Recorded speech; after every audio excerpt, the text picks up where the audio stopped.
I have been super excited to have this call with you for so many reasons.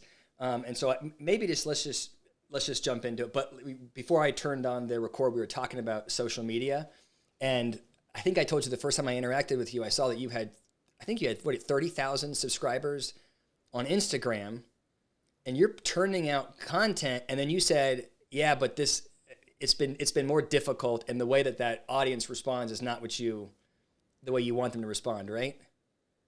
Can you Yeah, start talking about that? yeah, Yeah. for sure. Hey, everybody out there in David's audience. We were just talking about you all.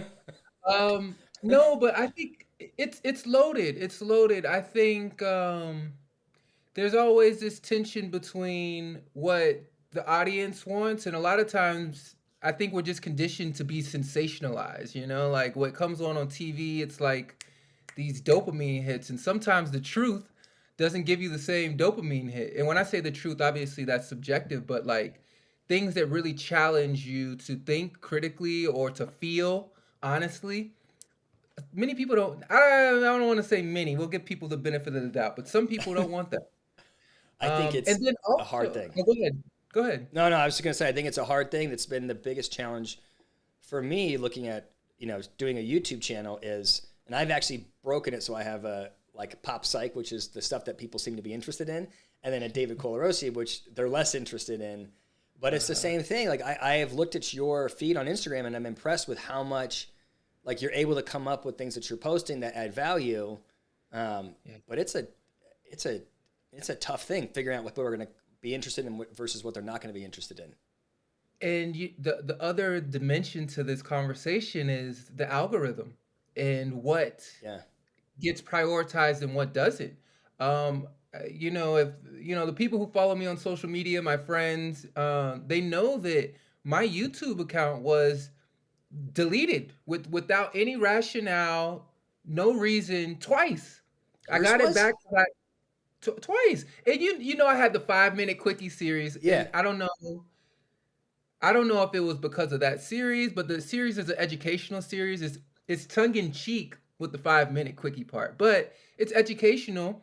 And so I don't know if it was what I look at on YouTube, because I definitely look up alternative research, but I guess I bring that up because you have to be careful what you say and what you don't say on these platforms, because you'll get censored whether you know it, you know, explicitly, like they sent me the email and I can't access my Google or any of the videos I had, or whether you don't know it and you're shadow banned and your content doesn't go to the people who follow you. I did not know that your YouTube had been shut down. And you have such like educational content. I can't imagine. I, that's that's wild. I got So, it but back, but go ahead. no, I was just gonna transition. But go ahead, finish what you were saying. But you got it No, back. no, transition. But I was saying I got it back, but and I was kind of talking to you about it before we started. It's like I pumped my brakes so I can re-strategize how I want to leverage these social media sites, Yeah, because they're not what they once were. Um, there's a lot of power and control involved, and it's on my worst days it's scary, and on the best days it's just like, this isn't something I yeah, want to be a part of. right. What I've had, so I should give a little bit of background that I know Reuben through work. Reuben and I have very similar backgrounds as far as we're both counseling psychologists, and we've moved into the organizational consulting space. And what I've been impressed about in your work, sort of outside of the consulting space, is just the diversity and equity and inclusion work that you've done, but the passion in that space. And if you look at your career, right, started off as an athlete, and then you've made a major transition to becoming an authority in this world, which I think is remarkable. And Thank so, you. can you talk a little bit about your? Let me just add one other thing to it.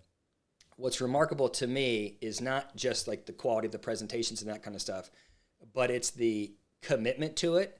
And it's Yeah. like, it feels very, it's a, look, over the last 2 years, it's become super in vogue to be all interested in that, uh, which has, and we can talk about this, drives me nuts. Like I have a visceral reaction not as Yeah. someone who thinks that they're an authority on the topic, but just looking at it and going like, none of these people are, but we are. There's money there, and so we're all driven to it. And I feel like your interest feels very pure. And so, can we? It's a bigger conversation, but I want to hear you walk me through how do you get there, and then like decide to stick with it at this phase of your career. And that was a big Wow. question. First off, thank you. Thank you for all that praise. I feel seen.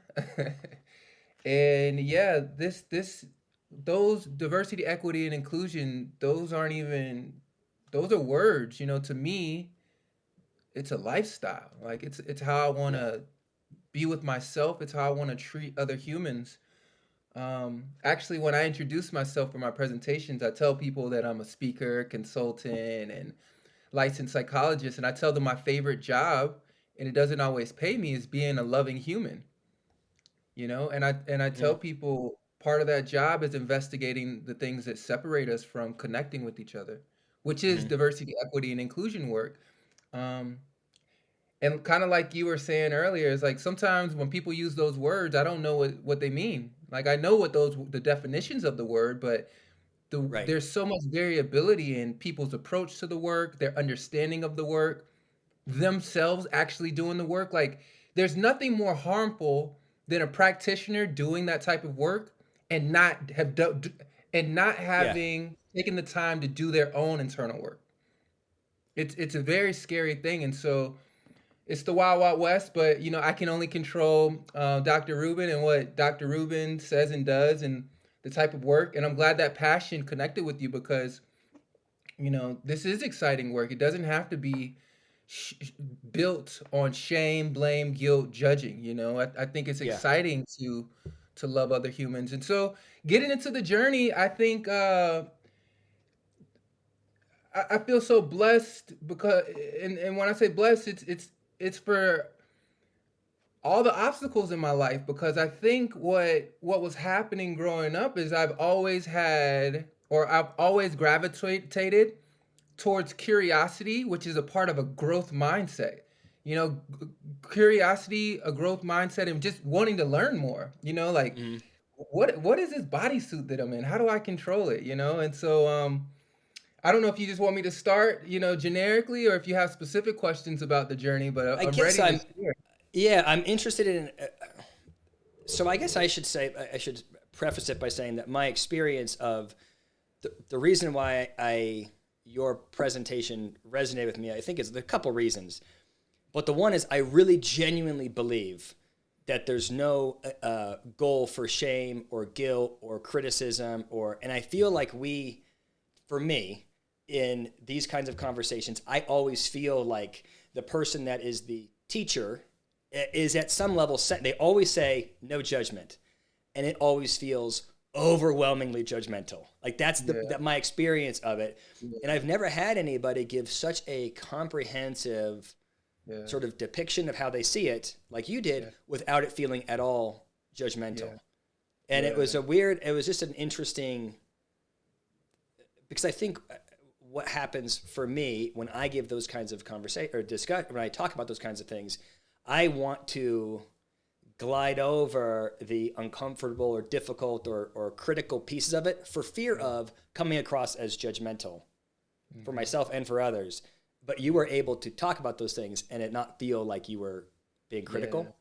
yeah, Does that make sense? yeah. That I think makes a it's a lot of hard thing sense. to do. Yeah, and I have not always had this approach. I've hurt people and harmed people on my journey as a change agent, or some people use the word activist.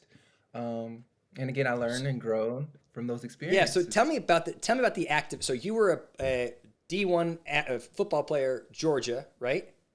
Yeah, They're go a pretty good dogs, team. Like go it's not dogs. like you were like you're a legit athlete, and then you make this transition to be a psychologist and change Yeah, agent, and just I would imagine how you see yourself has to shift yes, so dramatically.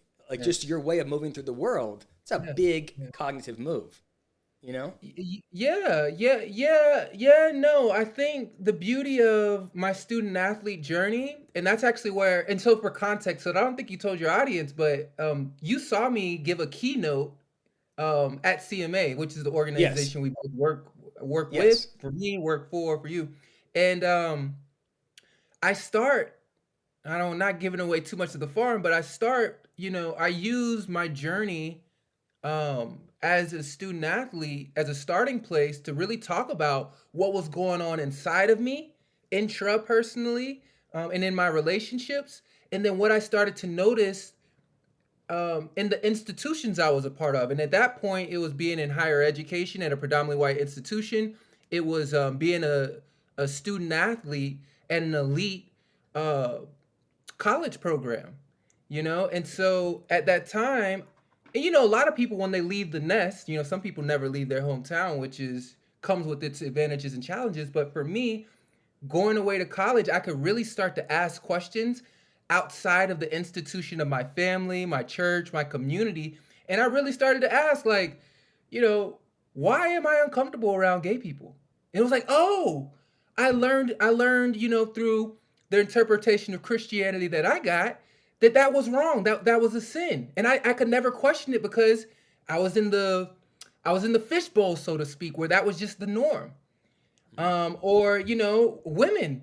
I have five sisters. I grew up thinking I treated women like gold, and then when I got to college, I was investigating, like, why do we talk about and treat women, including me, like objects, or like sexual conquest? When we go out, we're hunting women. Like, that's not in alignment with who I think I am. And so I had to confront, in psychology we call it dissonance, but these conflicting ideas. I think I'm a good guy who treats women right, and look at how I'm talking about women, or look how I'm treating women. These aren't in alignment. And so either I'm going to be uncomfortable forever, or I'm going to have to do something.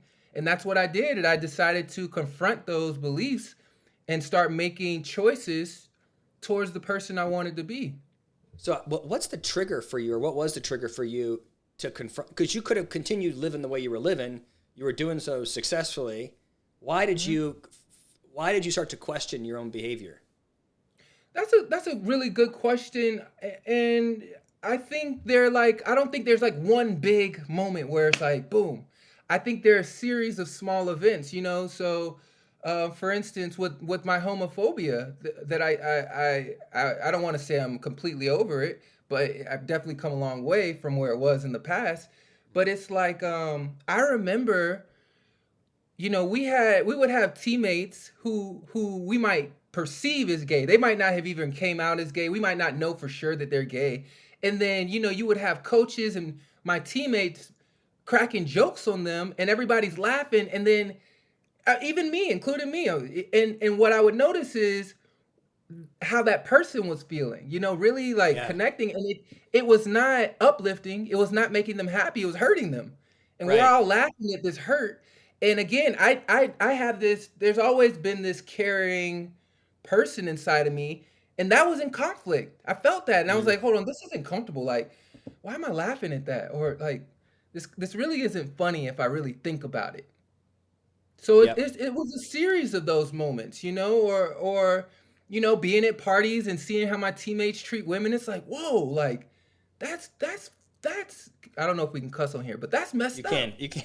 You can. Oh well, shit, that's fucked up. Yeah. Like, Yeah. seriously, it's messed up and fucked up have two different emotional connotations. And what I was noticing, being in this Mhm. hyper masculine environment, was men are abusive and toxic. Not all men, but as a whole, there is a phenomenon. Now I know the language to call it sexism, that is Yeah. influencing all of our behavior.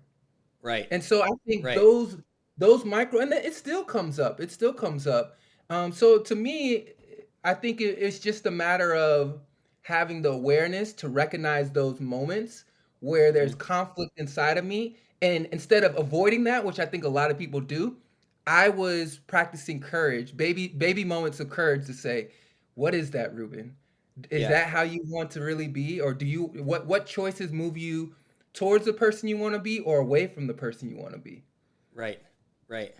I think it's what's interesting to me is not just the choices, but the part of you that was self-reflective enough, or not, I guess not self-reflective enough, but other reflective enough to notice how it was. People are usually so invested in themselves that they crack the joke and they never pause to go, like, what's the impact of this? How's this person feeling? because that was, it sounds like that was sort of what started to be the trigger for you, is you being able to put yourself in somebody else's shoes and perceive that. And then you go, hold on, now there's this dissonance between how I want to be versus how I'm acting, which is, and it's a hard thing to do, you know? And then to really know yourself. Yeah, go ahead. Yeah. It's interesting that you called it other focused, and I think that definitely is something. Like, there's a level of empathy and compassion where I can, Yeah. reach out for that. And it's almost like the more I was connecting with myself, the more I could be other focused, because it was like, hold on, like, Ruben, like, you feel something inside that doesn't feel right when this happens. So I am focusing on the other person, but I'm still connected with Yeah. myself. It's almost like I'm taking a deeper spin into myself, which connects me to other people. Because, and this is hard to talk about in the diversity, equity, and inclusion space, because I think people can use it as a type of bypass, but we really are living a very similar experience to each other. We experience very similar emotions. We have very similar thoughts. And by connecting with myself, I'm connecting with other people, and vice versa. By being in relationship with other people, ideally, I'm connecting and learning about myself on a deeper level. Yeah. Yeah. So it's like they're a relationship. Yeah. Well, there's a relationship, and it's almost like you have to be solid enough with yourself to care that feels bad because of this other person versus being insecure about how you're being perceived. You know what I'm saying? There's two things going on there. You have to be on solid footing to be able to feel that and respond. Yes. I think it's true.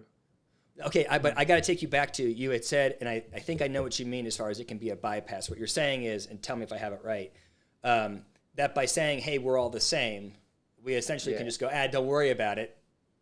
Yes. Diversity is nothing, moving on, we're all the same. Yes. That's what you mean by... Yeah, like I think of like the phenomenon of colorblind racism, where folks say, "I don't see race," and I've heard this from all different types of people: white folks, black folks, people of color, and what happens is we miss out on the differences, and it's like people actually do see color, and I think it's a very subtle way of avoiding, I think, the challenging history that's associated with race and color. But then that's on every identity. It's like all the genders are the same. It's like, no, when you really dig into what women have went through, it's different and it's worse. Or when you really dig into what trans people go through, it's different, and it's worse compared to the majority group. So that's what I'm talking about on the bypass. You caught it right. Yep. Can you talk a little bit? And just just sort of help me work through this mentally. My struggle oftentimes with diversity, equity, inclusion discussions, or the focus there, the focus on it, or the APA just came out with, I don't know if you saw language guidelines around how you should, speak about different marginalized populations. And I have a negative reaction to it. And what's going on in my mind is I feel like it creates more of a separation. Like, to me, it feels like what I want more than anything is to be able to have a true connection with somebody else. That to me feels like it's the most important thing. And then sometimes I feel like when we go over the top, or what feels like over the top to me, as far as the language and how we interact with each other, now we've now intellectualized the interaction, and we're no longer just having a connection. So like for example, if I'm interacting with someone that is trans and I'm going, what's the right language? What's the right pronoun here? What's the right part of that's respectful, and I should do it. But now what happens, at least for me, is now instead of me listening to the person that's talking to me and understanding who they are and caring about them, I'm up in my head and trying to remember, like, what's the right language for describing this population? And isn't that counterproductive? Like, doesn't it, do you know what I mean? I feel like you lose some of the connection that's so valuable. David, are you asking me leading questions? No. Is it counterproductive? I don't know. I think what comes up for me is maybe a little and in both. I think that language, the nature of language is it changes and it evolves, as we learn more, as people or groups change, like what they want to be called change. So for instance, like I'll give you a perfect example with me as a black person. I never liked the word BIPOC because BIPOC, it seems to put me in a group without acknowledging the unique blackness. And I think the way people use BIPOC, they use it in a way to avoid talking specifically about black people. And I never liked it. And so Uh-huh. BIPOC activates me, right? And I also understand what people, that's where the language is. Some black people prefer it, some people of color like it, indigenous folks. So I get it. But that's just Yeah. the way of how language can further marginalize or at least give people the feeling of marginalization. And Hmm. sometimes the marginalization is the feeling itself, whether it's perceived or Interesting. real, it doesn't Yeah. matter. The Yeah. sense of marginalization is the marginalization itself. And I agree with you so, 100%. Can yeah, I yeah, just yeah, jump yeah. in? I think that this is a really important thing for everybody to understand is that I think it's really easy for us to get into a place where we're judging whether or not someone's position is reasonable. And Yeah. I think that that's true for a lot of things. I mean, I don't care what you're talking about. If there's a conflict or there's friction or there's a disagreement on things, I genuinely think that someone's experience of it is a really valuable. That's what we should be paying attention to. Getting into a discussion about whether or not that really exists is Yeah. counterproductive, right? Yeah. Yeah. For maybe Yeah. the same reason, in that now you're in your head versus really connecting Yeah. with somebody. It goes into that intent versus impact thing. It's like, intent was what I thought I was doing. Impact is how Yeah. it impacted the other person. And I think it's important to be aware of both. Um, but yeah, we have to be aware of, where groups and people are at, and it's Hmm. different. Even you ask one trans person how they feel about certain language, you'll get one answer. You ask another, you'll get another Yeah. answer. And you're right, it does create this intellectualization that can, if you let Yeah. it, get in the way of connection. So when that happens for me is, well, let me take it when it happens for me out. Actually, like Hmm. what we need more of, I think, as a Yeah. society as in a whole, is we need more spaces co-created where we can come together to have dialogue that's Uh-huh. meaningful without the fear of making mistakes. Because you're going to make mistakes. Like we've Right. all been programmed to be oppressors and to be oppressed. It's programming. Like that's what the isms are. They're agreements that we've made as humans. Uh-huh. Some willingly and a lot of it unconsciously. And so until we like start creating those spaces, like you think it would happen in school where we would have these rich Right. discussions about identity. You would think it happens Yeah. in college where we would have these rich discussions on identity and power, but we don't. We actually skirt around them. Hmm. Which is why I did my Hmm. dissertation on what it was, where, instead of me being at the top of the class, the front of the class, dumping knowledge into people, we sat in a circle, kind of counseling-esque, and we each were the curriculum based on our identities, based on our life experience. And of course, we had text and things to Yeah. support, data, but through that dialogue, that's how we connected. People had to hear, what is it like when you misgender me as a trans person, or what Right. is it like as a man when you talk about women like this? You literally see it and feel it in the classroom. Hmm. And I think Hmm. that's the type of learning that we are missing as humans who carry these identities. Yeah. Yeah. Yeah. That's, I think that's really, it's a hard one. You know what I mean? I can imagine, I don't do as much of the work as you do as far as going into like an organization, but I don't know how. I mean, you have to go, I would imagine for you, you have to go through, it's such an uphill battle to get buy-in for people to be able to hear you describe it. You know what I mean? To get them in a place where they're willing to be in a circle and have that kind of that's a tough battle, you know? Yeah. So I want, To me, oh, go ahead. go ahead. No, go. I No, no, I mean, was going okay. run the show, bro. Here, I have been thinking about you. So Reuben came into CMA and gave a presentation of the story of his life, which I thought was exceptionally powerful. When you were at Mizzou, you showed a video of you, and I don't know whose car it was a group of 9 black students that there was a parade or something. I'm butchering the story. There was a parade or something, and the president of Mizzou was driving his fancy Corvette and was ignoring the fact that there had been all of this racial unrest on campus. And you guys circled the car and were screaming at him, making him stop. And you were like, essentially, it felt to me like you were screaming, "Hey, pay attention to us." You had one guy going on a hunger strike. I mean, it was like the most emotionally intense video I think I've ever seen. And you asked, "What does everybody think?" And I think I said it was powerful or whatever. But you know what I really felt? I was jealous. I've been thinking about it since. Jealous because I don't think I've ever cared that much about anything. Like to have that group of people, like there is a when you're fighting a unified enemy, like the majority, not that you're fighting them, but you're standing up to them, there's a cohesion that happens with your group. And I was watching that and I was like, fuck, I feel like I would, I mean, it's easy to think, oh, okay, the guy in the car is an asshole. Yeah. And I'm angry at that guy.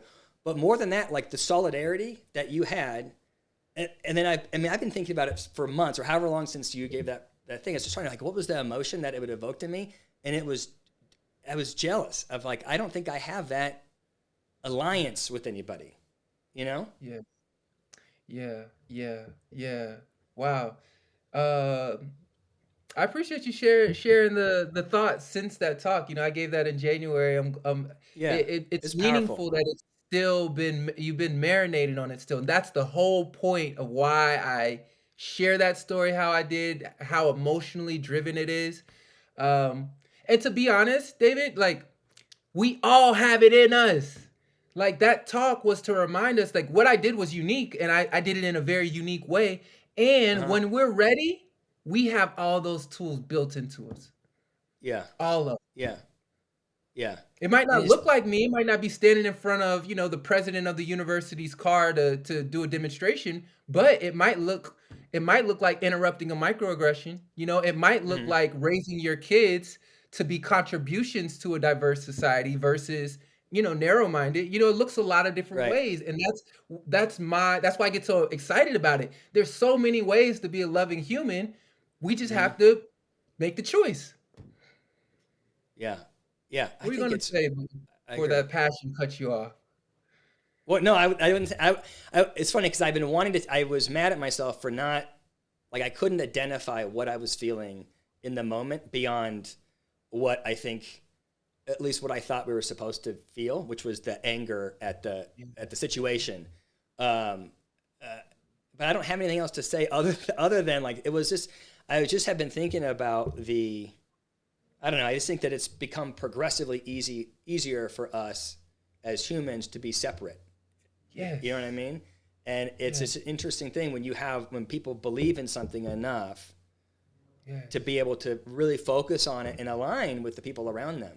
And I think it's carried out, at least in the way that I've seen your work, which is this passion and sort of you're resolute in how you present yourself, right? In different settings, I've seen you, I don't know, 7 times. You look the same every time I see you, right? Like there is a style of presentation, a style of being that I think is resolute, right? And I feel like that comes from having been through the fire that way. And so you like, no, like this is how I present.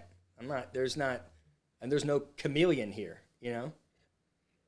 Man, you sound like a psychologist, brother. Okay. Yeah, you were spot on about really everything you were saying.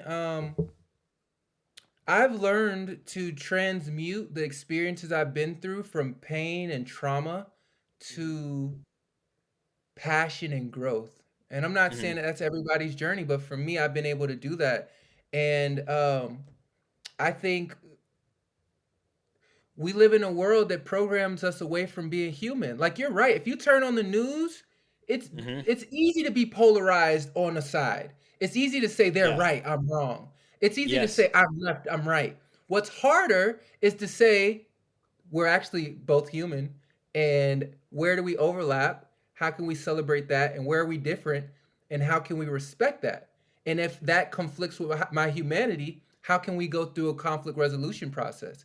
And then if we can't resolve that process, how do I take responsibility for protecting myself and or my Hmm. group?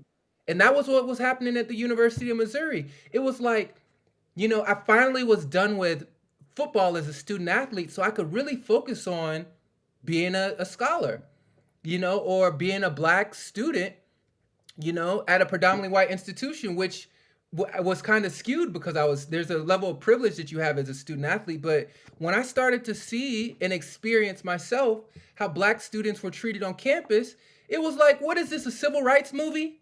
Like, are you serious? Like, Yeah. you really think you could talk to me like that? Or you really think, yeah, I talked about some of it in the presentations. You'll have black students walking on campus getting called nigger. Like, that's not the world that I want to live in. And so I think people, when they see these wrongs, they're crossroads, they're choice points, as we call it in Hmm. psychology. And either you're Hmm. going to make decisions to address those things, or you're going to make decisions to avoid those things. And I think we are so polarized that we avoid really confronting the most challenging issues. Yeah. Yeah. And it's so much. Goes back to our very first conversation about the media and how the media's role in influencing the way which is scary, which is very. It's funny. Have you seen what's the Netflix special? I forget the Social spacing dilemma or name. something? Social Dilemma. And before I watched it, I go like, okay, I know what this is. I understand. Yeah, yeah, yeah. They hack me and they pick, they know I like Nike, so I'm gonna get a lot of Nike ads. And then you watch that and the way that it's being used to create a political divide, and then a divide about how you see people, and all in the name of making money. But it definitely separates. It's crazy that you and I have very different consumption of media passively. Even if you know what I mean, they have figured out what I like to look at, what I lag on more, and that I'm going to get, and that can even make me, I could pause on a clip because it's making me angry, and they don't care. They'll use more, right? It's remarkable. I've actually lost count of how many black people in particular, people of color more generally, I've seen murdered on television and social media. I lose count. I've never seen white folks murdered or killed on TV outside of a movie where it's fake, but like seeing an actual human getting killed, I really had to realize like this is psychological warfare. This is not just there's a Wow. capitalist component in it making money, but this is really solidifying hierarchies, whether it's racial, whether it's gender based, whether it's sexuality based. And it really I haven't owned a TV in any of the places I've lived since for the last 6 7 8 8 or 9 years for this reason, because the programming, whether you're aware of it or not, is so powerful. Yeah. Wow. Can you say more? What's your take it one step further? There is because you're right. By the way, I mean I've never noticed that, but I can't think of a white guy I've seen killed on TV. But you remember the George Floyd video, don't you? Yeah, I remember. Yeah, I mean, um, what do you think? There's intentionality around that from media? What you think so? That's for you and the audience to explore your own. For Dr. Rubin, yes. Yes, yes, yes, yes, yes, yes, yes. I think Wow. that it's deep. It's deep, and I don't know if we want to go down the rabbit hole, but for me, It's what I okay. what Yeah. I what I think is going on is I think that the polarization is helpful for people who are greedy and who don't care about humanity as a whole and who want to consume and who see us as resources for to those ends. And it's for instance, this country at its inception, the poor whites and enslaved black folks had more in common than the elite white folks.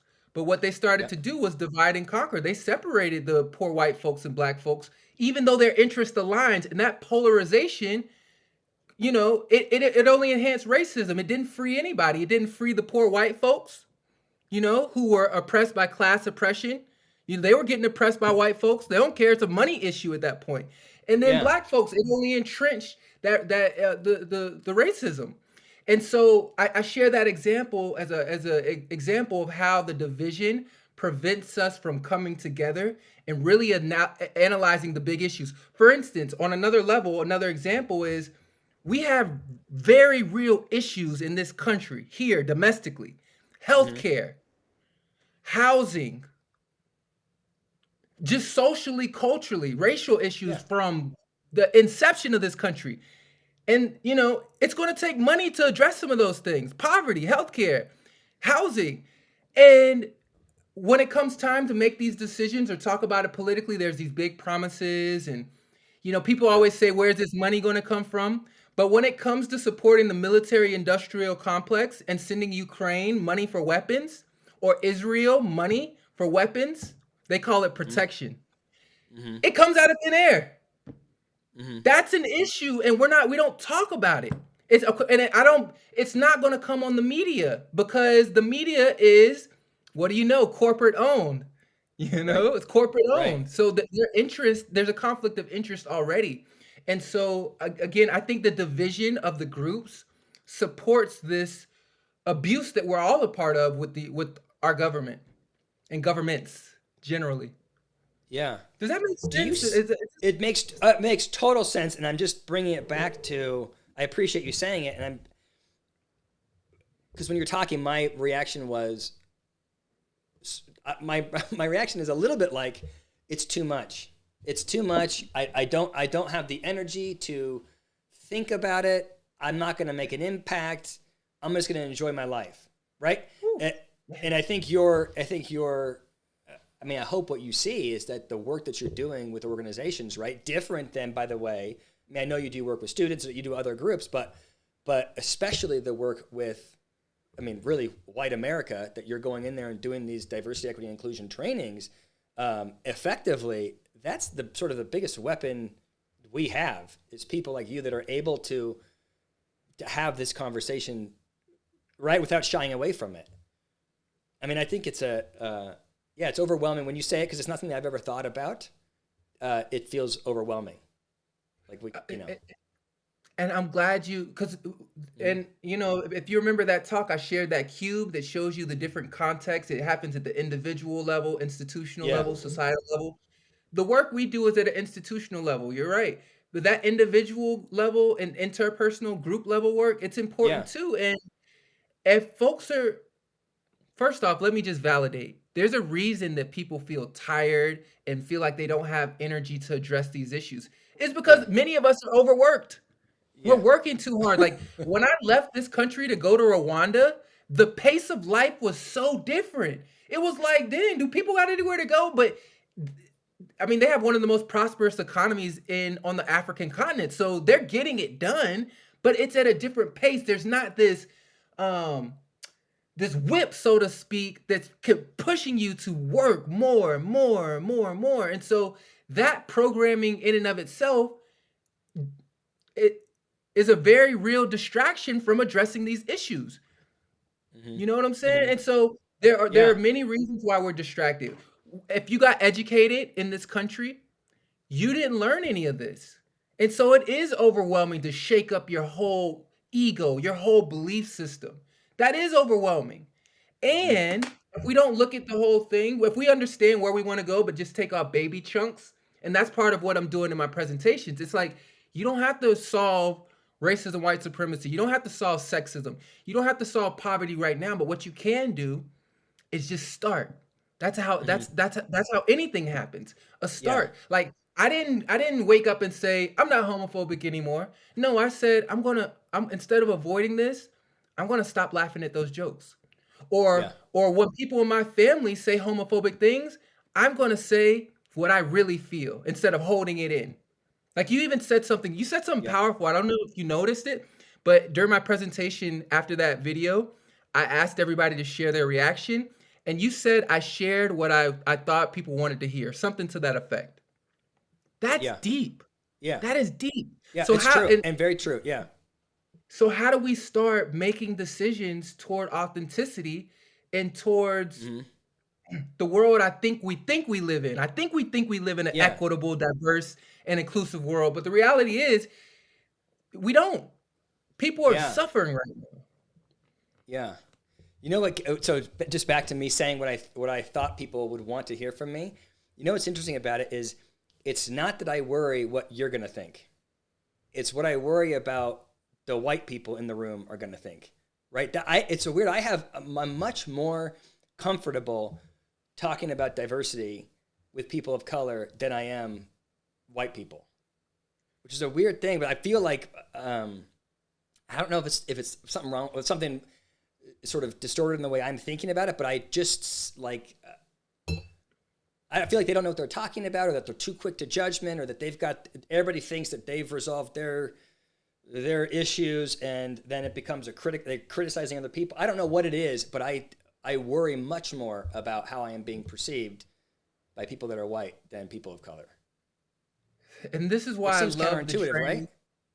No, I don't think it's Yeah. counterintuitive. I think it makes a lot of sense when you think about, and I was just about to get into the social psychology, but in-group and Yeah. out-group behavior. Your in-group is white folks, Yeah. you know? Oh, My, so huh? so you're saying because my in group is white folks, I don't want to be judged by them versus I'd be more okay being judged by out group? Yeah, because That what you, that's not. There is a safety and comfort of remaining in your in group, and anything that threatens that in group, it's scary yeah. because you might lose your position or even perceived position in your in group. So Uh-huh. let's put it in the context of men. There are Yeah. times where it's like I don't even want to deal with guys because they're toxic, or they say things about women that it hurts me even. Yeah. And sometimes I speak up, sometimes I don't. And I recognize that that's just that's those emotions that are coming up are a function of in-group behavior. Like we want to do things that keep us and protect us, our place in the in-group. And so it makes sense. And Hmm. we know how group behavior is. The group does not always steer us in the direction that's in alignment with who we are as an individual. And Right. that's where Right. I invite people into courage. Like we have to have the courage to go against the group. Yeah.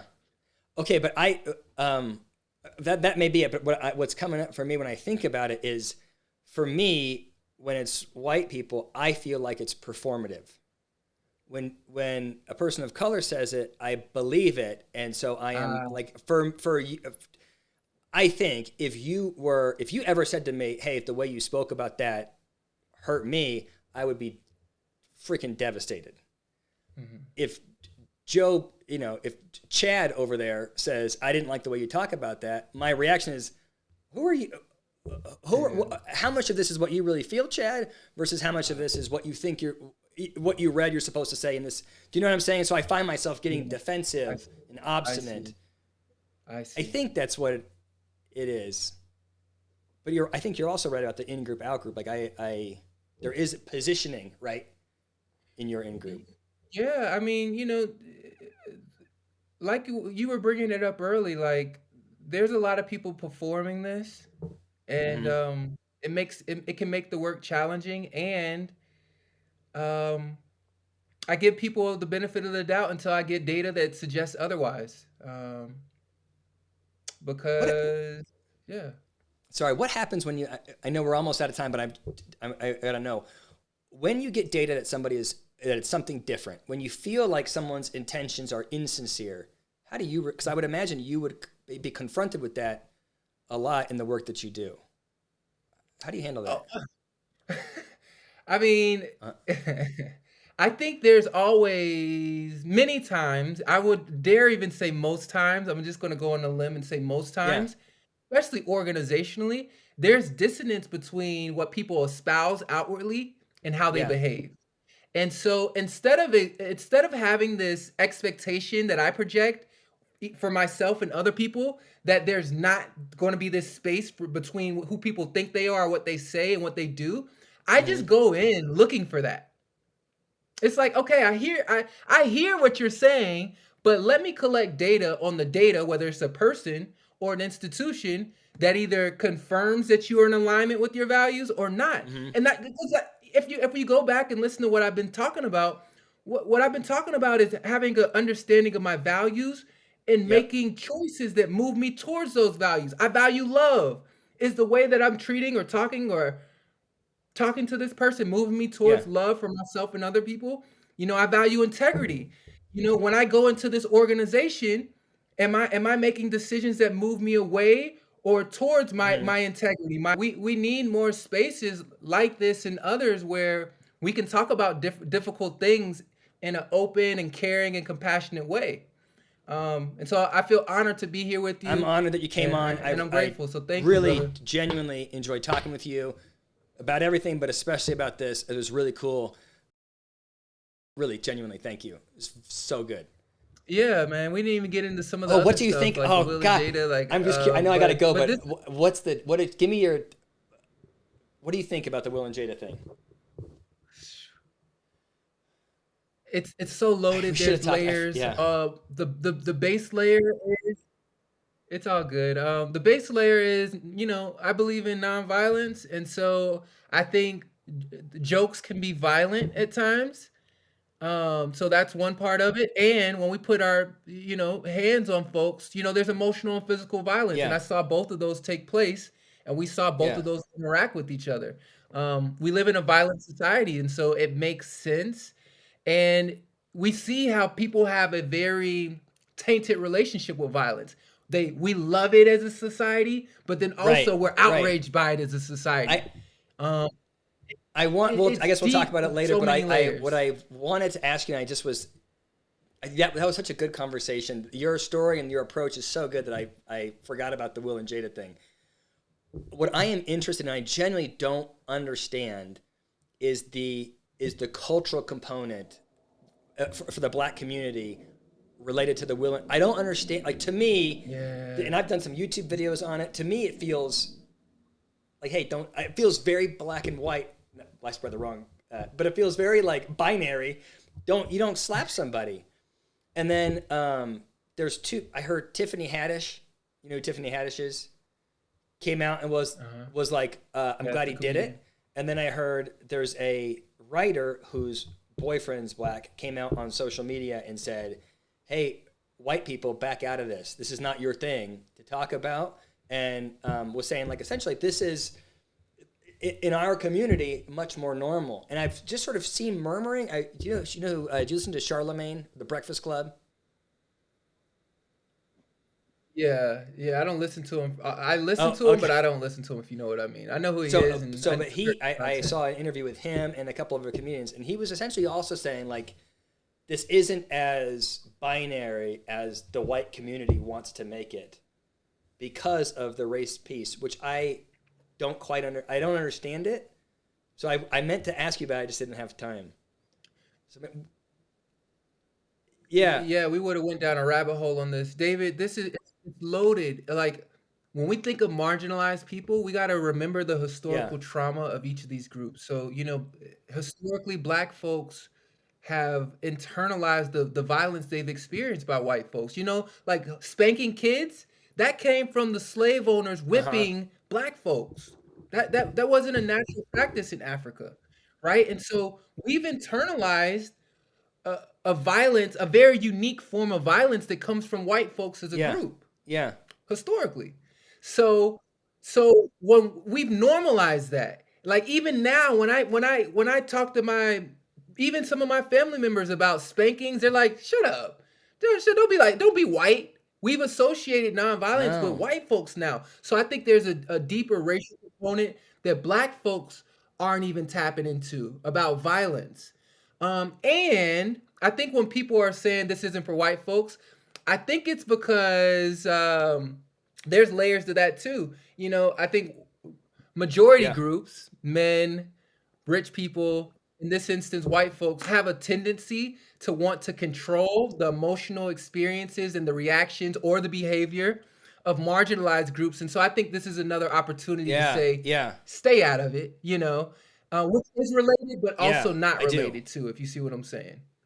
Because everybody has an opinion that happened, it affected everybody.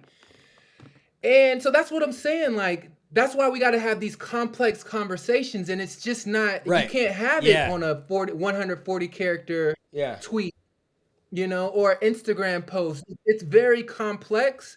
But when it boils down to it, violence is not what we want to be. I don't think it's what many of us want. And we all have internalized violence in our society. And look at our country. We go into sovereign countries and bomb them.